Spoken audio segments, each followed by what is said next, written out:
अस्सलाम वालेकुम हाज़रीन ऐं नाज़रीन। ड्रामा सीरियल दुलाब जी वॾी अपडेट दोस्तों अची चुकी आहे।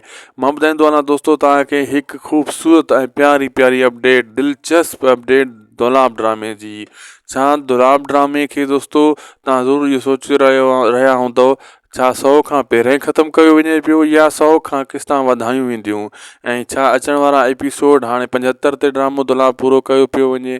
सॼी अपडेट ॾींदासीं हिन नंढिड़े वीडियो में। हिनखे आख़िर ताईं ॾिसंदा, लाइक सब्सक्राइब शेयर भी ज़रूरु कंदा ऐं ॿी ख़ुशख़बरी भी तव्हांखे अॼु ॾींदासीं हिन नंढिड़े वीडियो में।